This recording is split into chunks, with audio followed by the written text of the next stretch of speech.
Hey, welcome back once again, Knicks fans. Here we go again.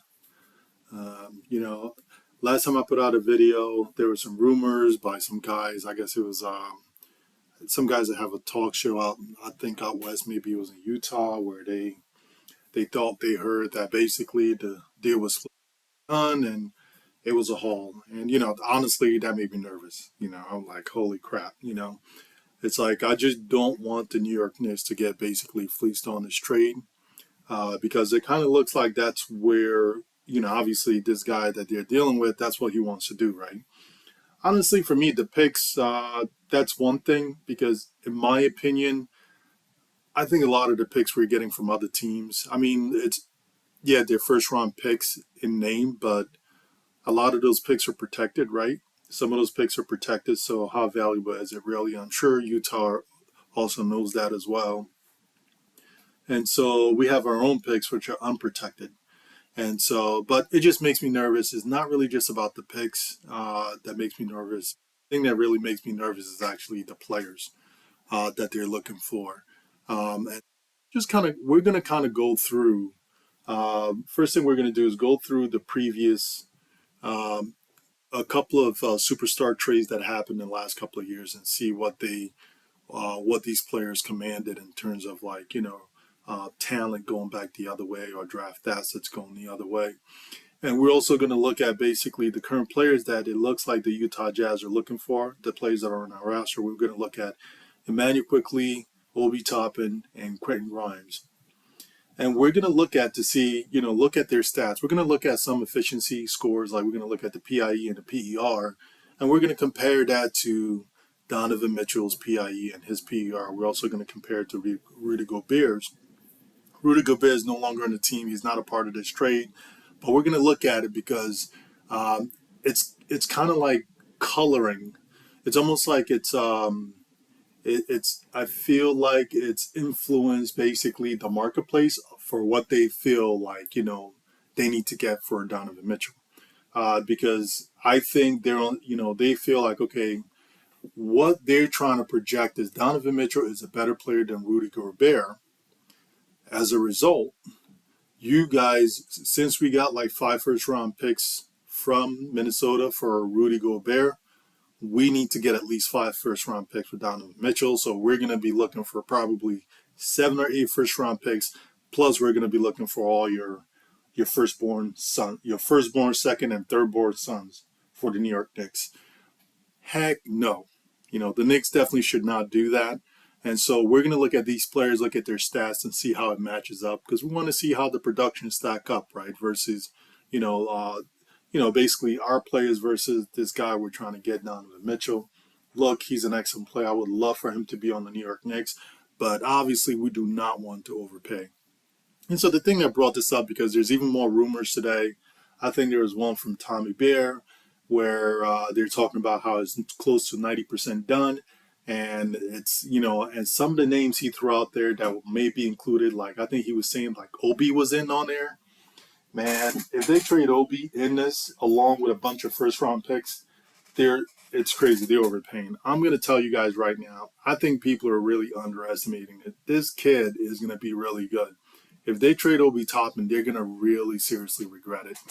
And so, without further ado, we're gonna get right into it. But before we get into it, further into this evaluation, please like and subscribe. Please like and subscribe. Also, feel free to comment. Let me know what you think about everything that's going on. If you think the Knicks are going to overpay, I'll be more than happy to respond. But first of all, please like and subscribe. I have been getting a few more subscribers, which is great. I really appreciate everybody who's been subscribing and a couple of guys that have been commenting on my videos. But I would definitely love a lot more dialogue on there. So, like, subscribe, hit the notification bell, comment, all that good stuff. And so I'm going to get right into it. So the first thing we're going to do is look at basically the last couple of trades the last couple of years that happened. Actually, we're going to start with 2021-2022 season, this last season that just ended. There was only one star that got traded from one team where it wasn't like a swap of stars. It was just like, so it was the Trailblazers. They traded CJ McCollum, who's a star. He's a bona fide star in the NBA league. And they traded him along with Larry Nance and Tony Snell to the Blazers. The Blazers, the only player they really sent back was Josh Hart. I've seen look, Nikhil Alexander Walker is a decent player. I think 3D. I think he is. I've seen him play a few times, and he's okay, but he's not. Obviously, he's not. There's, in my opinion, there's not. He's not an extremely special player. He's not a special player or anything like that. And Josh Hart is like a decent backup. Like every last player we have right now that we're thinking about sending over had basically the same ceiling as Josh Hart, or probably even higher. And so the one that has probably a ceiling similar to Josh Hart maybe is Grimes, or maybe Quickly, in my opinion. I think Obi has a much higher ceiling than the rest of the guys do. The rest of the guys that are involved in this pick, but essentially. The Blazers only got Josh Hart. Really, like I'm a player of note, notable player. So, but what did they get in terms of draft picks for CJ McCollum? They got 2022 first round pick, and then two second round picks. That was pretty much it. And that's for CJ McCollum. And CJ McCollum, he's not that, like, aside from the age difference, I would say right now they're essentially him and CJ McCollum and Donovan Mitchell. Well, Donovan Mitchell is slightly better. I would say he's slightly better than CJ. But if we look at CJ McCollum's stats, let's see if we can look up his stats.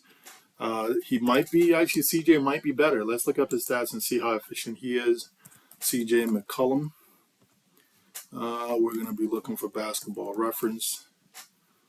Let's see what we're looking at here. CJ McCollum averaged 22 points per game, 46% shooting, so he's basically pretty efficient. Effective field goal was 54%, right? Versus Donovan Mitchell. Donovan Mitchell, let's just take a quick look at Donovan Mitchell. He averaged 26 points per game on 45% shooting and 53% effective field goal. PER was 21.6, win share was 7.2. CJ McCollum, let's look at his win shares for CJ McCollum. It was 3.6 and PER was 18.3, right? And so according to the PER, it looks like, I would say, according to PER, I would say, although CJ McCollum is a slightly more efficient player, I would definitely say Donovan Mitchell is a better player than CJ McCollum. If you look at objectively looking at the stats, although CJ is slightly more efficient, he does average less points, but Donovan just has a higher PER. Maybe as a result of him being able to average more points, that's probably has an impact on that. The other thing that could be impacting it is possibly the yeah, I think that's pretty much it, And then also the free throw shooting. CJ McCollum's free throw shooting is it's not that great. It's sub 70%. But anyway, what we're really here trying to do is match up. Essentially, we're trying to look at basically what Utah Jazz is asking for versus what CJ McCollum was traded for, and it was essentially Josh Harden in one first round pick, and it was protected too. And so that's one. And so let's go back to 2020, 2021. The only other big trade that we can actually compare to Donovan Mitchell is actually James Harden when he was traded to the Nets. That's a very good comparable trade, right? I mean, like, if you think about it, at the point, we all thought, like, James Harden was like definitely a needle mover. We thought him going to the Nets were definitely going to basically make the Nets a championship contenders without a doubt. But even when he was the man in Houston, and he was what made that team move in Houston, right? For quite a few years. And so everyone was under the impression like James Harden at that point was still the man. He was top 5 player in the league. Offensive player, probably still top 3, 4. Yeah, so let's look at what the Nets, sent for James Harden. So the Nets received James Harden in 2024 second round pick. The Rockets got Karis LeVert, right? Uh, and then a couple of, I don't know who these guys are. Karis LeVert, we also have to keep in mind, very injury prone. talented but very injury prone player. But that's who they got, right? So they sent one player, and then they sent three first round picks, right? And then it was really four first round picks. Three of them was the Nets first round picks, and then the fourth first round pick was basically the Cavs. Was a first round pick that they received from the Cavs via Milwaukee, right? And then there was like four first round pick swaps that happened. So it's really just four first round picks that the Nets sent to the Rockets for. So the Rockets received four first round picks for James Harden and then one player. And if you asked me who was the better player, prime James Harden and Donovan Mitchell, right now I would go with James Harden. Right, this guy has been basically conference contending for the Western Conference Finals at this point when he was with the Rockets, and he was always there. He made deep runs into the playoffs. Donovan Mitchell hasn't been able to make any deep. He's been getting bounced in the first round. So it's like this is a very good comparison, right? And so I know you're dealing with a different executive. However, we're talking about players here. We're talking about players. We're talking about talent. And so you need to be able to, just kind of take a step back and look at, number one, take a look back at what the previous stars, like this trade here, what did James Harden command in the trade? It was four first round picks, right? And then you kind of look at what's going on in the league right now. How many picks do each of the teams have, right? And all the teams in the league, how many first round picks do they have that they can basically, what package do they have to compete with you for this trade? And for what I understand, there's not a lot of teams, that have the package. The Knicks have the best package in the league to make this. I think the Nets, the teams that are interested, like Miami and maybe the Nets, what they have, like maybe Miami maybe can get three. That's the best they can do. First round picks unprotected. And then even that doesn't really mean much because Miami's first round picks are not gonna, is gonna be in the late 20s, mid to late 20s, right? And so that's not even that much valuable. And then the players that they can send is like Tyler Hero, and it might be good. It might be good for them because, who knows? Maybe Tyler Hero might like Utah. Doubt it. It seems like he's really enjoying his time down the South Beach, so I don't see him liking Utah that much, but you never know. And so they don't have anyone else to really send. So the Knicks are basically it, right? And so the Knicks they need to be extremely careful. You do not want to overpay for Donovan Mitchell. That's just the whole point. That's the point I'm trying to make here. He is a talented player. He's very good, but he's not prime James Harden. And I'm not a huge James Harden fan, but he's not prime James Harden. And James Harden commanded four first round picks. Let me repeat that. James Harden 2 years ago commanded four first round picks. So you do not have to send away more than four first round picks unprotected for Donovan Mitchell. You just don't. I don't think anyone else, you don't have to do more than four. I don't even think anyone in the league has four unprotected to go and get Donovan Mitchell. I don't think anyone in the league would go for that. So the New York Knicks, they should not be desperate. Do not be desperate and go. And then if you're offering full first round unprotected with Donovan Mitchell, you're not sending any of those guys. You're not sending, you shouldn't be sending Obi. Definitely don't want to send Obi. You don't want to send Grimes, and you don't want to send, you don't want to send Obi, you don't want to send Grimes, and you don't want to send Emmanuel quickly. You know who you want to send?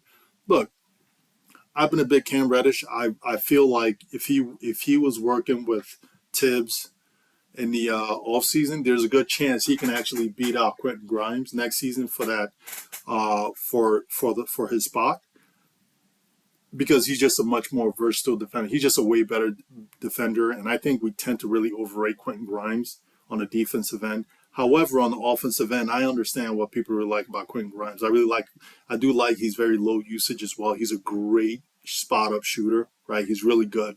He doesn't need to have the ball in his hands all the time. And then when he does have the ball in his hands, he really makes really quick decisions. He kind of reminds me of Obi that way. He doesn't just kind of hold on to the ball and just dribble the air out of the ball. And so But however, that's what you do. You send Cam Reddish in a trade. Like I've been really thinking about this, and I've been looking at like these guys' stats, and I've been thinking about all the players, and like that's just it's crazy. If you send four unprotected, you don't send any of those young guys. You send maybe Cam Reddish. Uh, that's just what you do because it's just you kind of look at it and you look at the stats for these guys, and it's just it's. I think the Knicks will be giving up way too much because you're giving up a ton of depth, and this isn't like back in the days when when we did the Carmelo Anthony trade. Honestly, that Carmelo trade, yes, those guys Gallinari and Wilson Chandler, what they were very talented players. They were very good. However, they were always injured. Neither of those two guys played more than I don't even know if they played more than if they've averaged like 55 games a season since the Knicks traded them. I don't know if you look at all their games, I don't know if they've averaged 55 games. It's probably less. And so you basically got Carmelo Anthony for like a first round pick and a bag of peanuts, basically. Because if those guys would have stayed on the Knicks, it would have been horrible anyway. Because we would have never known when they could play. They would have been injured all the time. These guys were just too injury prone, so it's not the same thing. These are solid players. Emmanuel Quickly is pretty solid. He's pretty healthy usually. Quentin Grimes is the one who's not. Like it seems like he could be, injury prone. Obi Toppin seems to be, he's been pretty healthy. He hasn't really had much of any issues, so he's been pretty solid and pretty healthy. And of course, Cam Reddish is injury prone. And so Cam Reddish is the one you want to send because of his injury prone.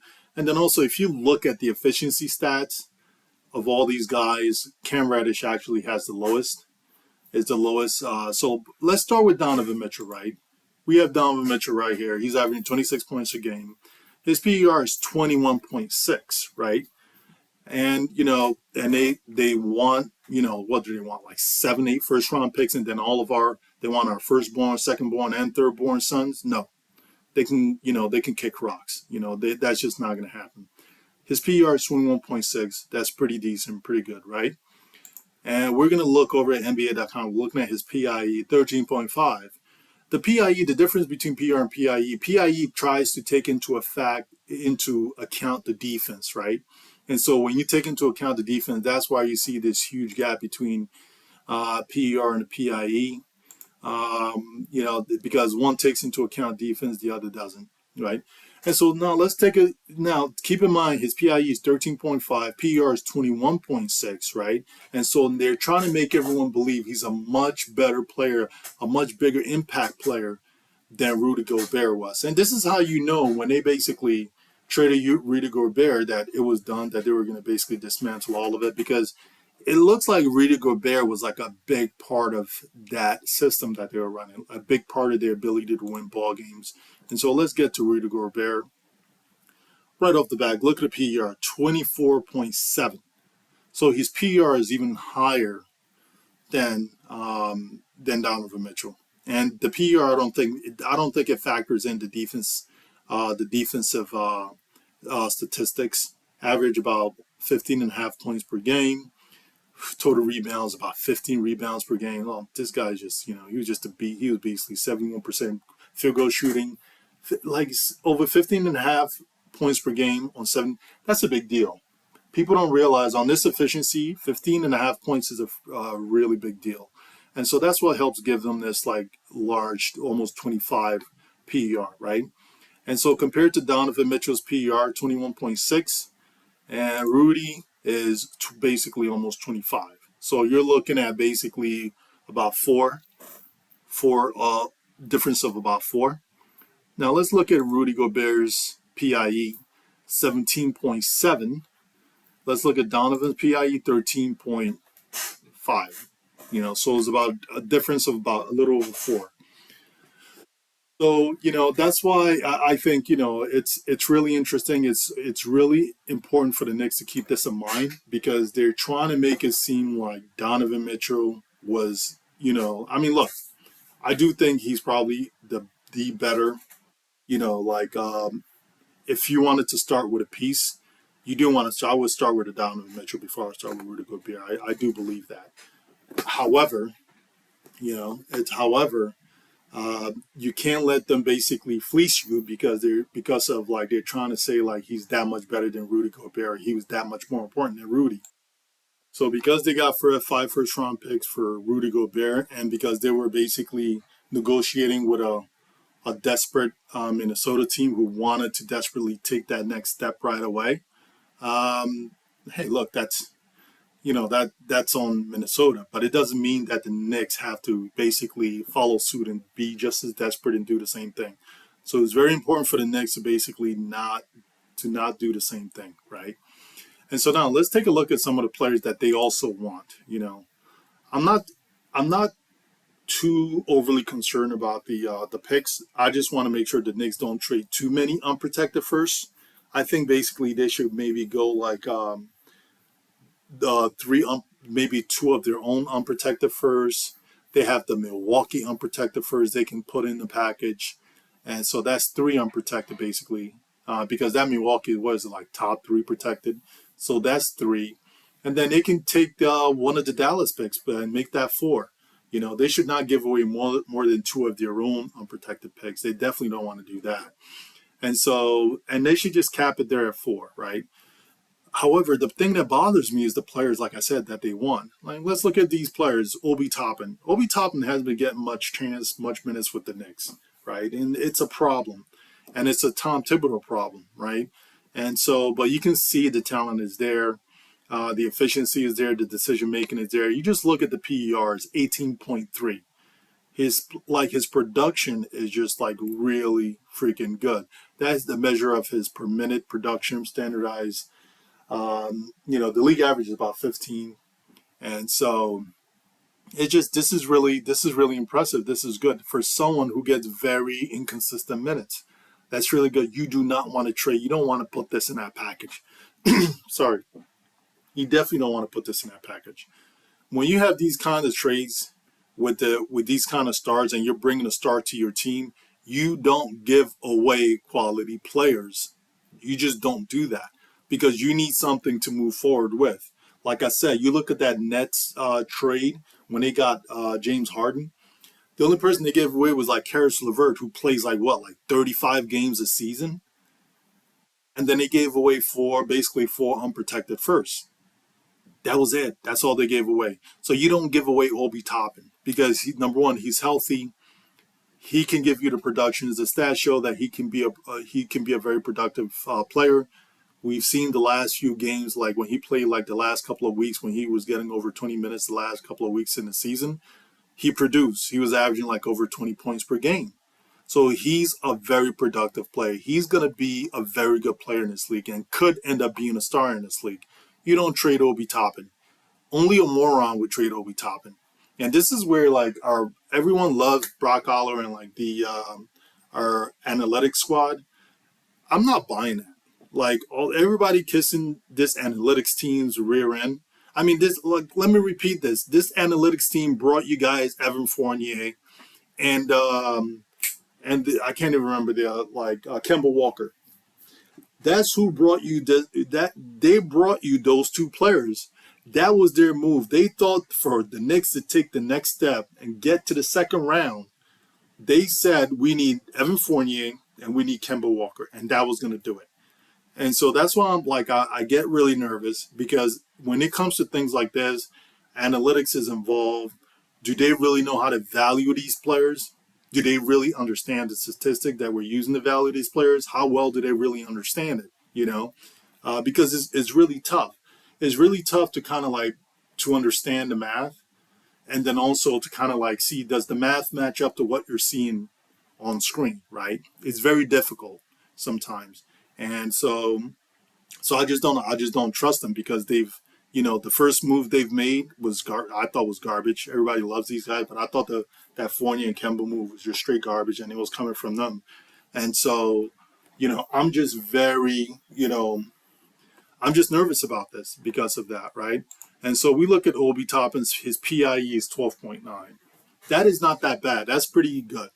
PIE basically is similar to PER, but the PIE factors in defense, right? So it factors in things like the defensive rebounds, it factors in blocks, steals, and things like that. But I have a new way, like I have my own method where I basically use the PIE and I factor in basically the the opposing offensive player, like for example, Obi Toppin was guarding. And so, and I've been doing it. I was doing it game by game, so it's easier for me to track it that way because it's easy for me to see like who Obi Toppin played defense against, like play by play, and then see how effective he was playing defense against that person. You tabulate the stats, and then you can use that to combine it to the regular PIE to come up with a more, to come up with, uh, like a new score, right? That really does include defense, actual proper defense, the defense, the player is playing against the opposing offensive player. But aside from that, this PIE shows it's 12.9. It's pretty good, right? And it's actually one of the highest on our team. Is one of the highest on the team, by the way. And so the other person we want to look at is Quentin Grimes. Quentin Grimes, I was at first, I was like, I think he might be the one we want to include because we overrate his defense. However, I've been looking more into his offense, and sometimes this is the thing that kind of I sometimes get. I focus a little too much on his field goal shooting here. 40%, to me, that's just not efficient enough. I get it. But however, a large portion of his shots, when I looked at his breakdown, the large portion of the shots he took were actually threes. The crazy part, he actually shot better from three than he did from two. That's something else he needs to. That's an issue he'll have to work on. But he basically majority of his shots I think were 3 pointers, and he shot 30% from three. And so you can't, that's not bad. That's not bad. And so his effective field goal was basically almost 56%. I think league average is about 52, 53%, somewhere in that range. And so he's well above the league average when it comes to effective field goal, right? And that's because his 3 point shooting. And so that's something that's really impressive. And so that's another reason why, like, I don't do I really want to get rid of Quentin Grimes? He's if I really had to let go of someone, I would say, okay, maybe let go of Quentin Grimes. If like my first person I would get rid of first is if I would put in a trade is Cam Reddish. And if Cam Reddish is no go, then I will probably go with Quentin Grimes. I will go with him. If Cam Reddish is a no go, if they don't want him. And so that's just what I think. But Cam Reddish is, he's just a very good shooter. Especially he's a good shooter, like a good spot up shooter. Off the dribble, I don't think he was really that good off the dribble. And then also, I didn't really remember him going to the basket that much. I saw him drive to the basket a few times, and it was pretty. There was some. He showed some flashes. It was kind of impressive. Summer league, you've seen some stuff, and actually, this summer league, he showed a lot more. This summer league, in terms of like going off the dribble, and so we might be able to see more from him. So it's possible he could be improving. He could be trending up. He could be a much better player. And then also because the thing with him also working on being able to go off the dribble, the reason why that's very promising as well is because he makes really fast decisions. He's like Obi that way, where like he just doesn't hold on to the ball. At least when he plays at the NBA level, regular season, I've noticed he just doesn't. He doesn't hold on to the ball. He makes very quick decisions. Either he's shooting or he's faking, going off the dribble, and like makes it, the defense shift, and then basically passes the ball or takes a shot, whatever he needs to do. But he does make very quick decisions, and so that's something you like. The free throw shooting, I'm actually surprised he's sub 70%. So hopefully that's something that improves, as he gets a little older. And so that's Quentin Grimes. His PER is 10.7 or 11. That's not that, it's all right. Not that great. League average, I think, is about 15, so he's below league average. And then you go look at his PIE. His PIE, I'm not sure what the league average for PIE is, but his is only 7. It's only 7. That's not very high. As a matter of fact, I think even Cam Reddish I was wrong. Cam Reddish, I think, has the reason why Cam Reddish probably has a higher PIE than he does is because of, it might be because Cam Reddish is a better defensive player, but let's look up Cam Reddish PER. Cam Reddish, basketball reference. So okay, he's got a higher PER than what he uh, than Quentin Grimes as well. But anyway, give I still would give up Cam first. I would still give up Cam first. It seems like Cam is more injury prone than Quentin Grimes is, so that injuries is what's really driving a lot of my feelings on this as well, and also like upside, right? Is like Cam Reddish has a huge upside. It's basically injuries, upside, but also like what have you done right now? Like what is the probability that basically you feel that you kind of fill up as much as that ceiling as possible? And so I think the probability of Cam Reddish like kind of fulfilling his potential, I think is pretty good, given the right situation. But the injuries kind of like makes that difficult. He's injured a lot, but I just in my opinion, he has a higher ceiling than Quentin Grimes does. But will he be able to fill it because of the injuries? And then also, is he going to be in a situation where is the coach going to be able to give him the opportunity uh, to put him in a situation so he can basically fill his potential, right? And so, but let's get back to Quentin Grimes. I, I'm hesitant to put him in.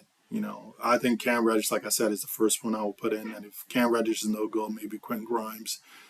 Definitely don't want to put in Emmanuel Quickly. Emmanuel Quickly really struggled this year. He definitely struggled this year. However, he's even with his struggle, his PER was almost basically a league average, and he was shooting like he shot terrible this year.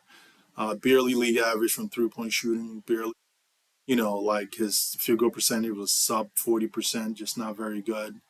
Effective field goal was well below league average as well. Free throw shooting was pretty good, right? But that said, his efficiency was really good. Manny Quickly on the perimeter, he's the best perimeter defender on his team. He is. He just, I mean, he fell off a little bit towards the end of the season, but overall, he was the best perimeter defender on his team. So I would not want to give him up. I think he's still learning. He's getting used to it. And I think he's the kind of player, I think he's going to be more efficient. He's going to be a more efficient scorer in the future in this league. I don't think he's going to be, a lot of people compare him to Lou Williams. I don't think he's going to be really more, really like because Lou Williams, number one, is not even a great defender. So that's one big difference. Manny Quickly is a very good defender. And so, but number two, I think Emmanuel Quickly, although he had a terrible shooting season, there's something that tells me, given like kind of if you look at the trajectory, like how he did in college, like he had the one bad season, and then basically he kind of like he got better the second season. I think he's just one of those players that's going to get better over time and become more efficient over time. But right now, just looking at his stats right now and what he brings to the table, I mean, you're talking about a PER of 14.6, right? That's not bad. That's almost league average in his second year. So that's pretty good. Win shares of 4.2. And you look at his PIE is 11, so that's not bad either for a second year player. Especially, he also got really inconsistent. No, he got pretty consistent minutes. Yeah, it was not inconsistent. So I don't even want to say that. So, this is this is what they're looking for. This is what the Utah Jazz is looking for. You know, so so that's really interesting. Just real quick, so you guys can see like so some of these young guys, right? If they basically keep working and the coach keep working with these guys can actually be really good, right? Because these guys are only like, what was it, second? Quentin Grimes just played his first year. Manny quickly finished his second year along with Opie. Let's take a look at RJ Barrett, who just finished his third year. His PIE is 9.9. His PIE is lower than Emmanuel Quickly, is lower than Grimes. You know, like RJ Barrett, because this factors in defense as well. RJ Barrett's defense like fell off the freaking cliff like halfway through the season because he was trying to be the man. Like around February, he started trying to take over and decided he didn't want to play defense anymore. And then on top of that, his efficiency was just piss fucking poor. It was like in the shitter. Look, Huge RJ fan. He could be a very good player, and he could end up being an all-star in this league. But he just needs to do better. And I'm gonna keep saying it. It's like there's so too many of our Knicks fans. Is like we just look. I mean, like I love the fact RJ is on his team. I think he's going to be a very good player, but he needs to put in the work and be a very good player. I mean, like he's got the talent, but dude, he's shooting 40% from the field. 40% on 20 points per game is atrocious. You don't want that. You don't want someone averaging 20 points per game when he's shooting 40% from the field. Your team is going to lose quite a bit of ball games if that's what you're doing. And so you don't want that. And so but I just wanted to show you guys so you guys can see some of these young players that we have versus our more established players. See how they're doing. Give me 1 second, folks. This is crazy. And then, of course, the stud in our team, the other stud is like Julius Randle. PIE is 12.8. That's lower than Obi Toppin. I mean, I'm not even. His PER is also lower than Obi Toppin's.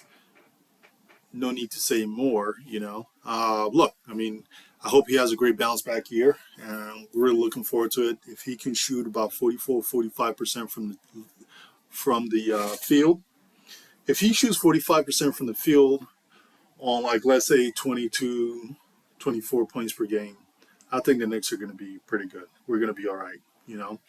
However, he needs to get back there.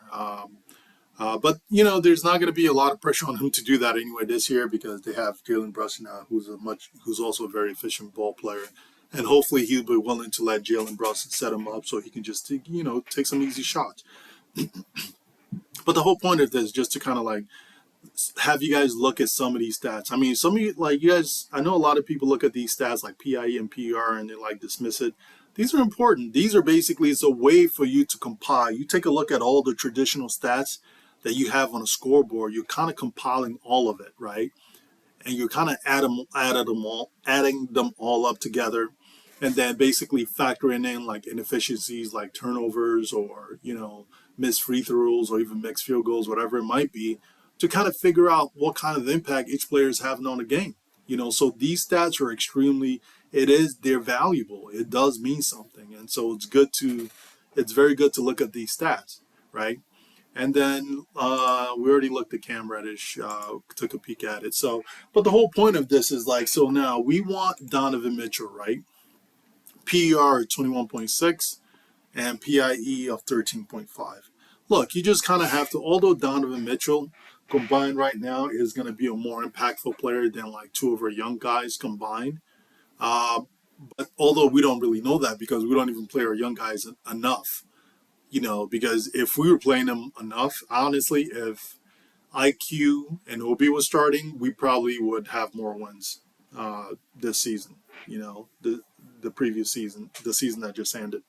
And so that's just what I believe. That's just my opinion. But if you look at the PIE alone, if you just kind of look at everything, just like dismiss everything, don't even think about what you see on what you're looking at on TV, and you're just looking at just matching up the numbers. You're talking about a PIE of 13.5, right? You want this PIE of 13.5, but you're going to give up a 12.9 PIE, which is basically almost equivalent to the 13.5, and then you're also going to give up a 7.0 PIE. Not that impressive, but that's what you're talking about giving up. And then you're also talking about giving up an 11.0 PIE. If you give up two of these, a combination of these three players, if you give up two of them, I mean, and you're just looking at the numbers alone, you're giving away too much. Especially you combine these two and then the draft picks they're talking about. I mean, that's just insane. It's like it just doesn't make any sense. So I just hope these guys have, they have the courage to just, you just got to walk away from this deal. You do. Like, this guy, the executive, he can project strength all he wants to, but he's not in a, position of strength. I mean, if they want to go into the season with Donovan Mitchell, that's fine. The Knicks need to just be willing to go into the season with what they have. You had a bad season last year, and part of the reason you had a bad season because Julius stunk it up. RJ stunk it up from the field, and the coach stunk it up. The coach wasn't willing to make any adjustments. If you have two of your best players shooting 40% from the field and giving you 20 points per game, you don't keep going to them and say, okay, give me more buckets. You go to someone else. You find another way to get easier buckets. You try to see if you can play Emmanuel quickly more to see if you can get Mitchell Robinson some easy buckets, because Mitchell Robinson shoots 71% from the field. Yes, it's all at the basket, but that's the whole freaking fucking point, right? That's the whole point. You find a way to get easy baskets for your team members, for the guys that know how to finish at a higher clip. You know, you find a way to get the ball in the hands of Obi Toppin. He's finishing at what? He's shooting like 53% from the field, 52%, whatever it is. I mean, that's very good. That's well above league average. I think league average for field goal shooting is like, well, 44, 45%. That's what you have to do, but that's where you blame the coach for it. And so, but you have to be willing to go back into the season with what you have and make adjustments, make the necessary adjustments. That means like you see Julius Randle lost some weight. You got Jalen Brunson in. You got to be willing to rock with that. You don't want to basically, give up all these, give up a bunch of picks and then give up all these young guys. Like I said, if it was like if they want to do the 4 first-round picks unprotected, you get basically the Bucks. Actually, so it's not really 4 unprotected, right? So one of the draft picks from the Bucks is top 3 protected, but that's almost like unprotected, right? So you can count that as unprotected. You can add in 2 of your own unprotected, and then add in the Dallas pick, so that you have 4 right there. That should be good enough. And then give him Cam Reddish. Like I said, just give him Cam Reddish. Or let me see who else is on this New York Knicks squad that they can give him. Let's look up the New York Knicks roster. Knicks roster. This is just insane.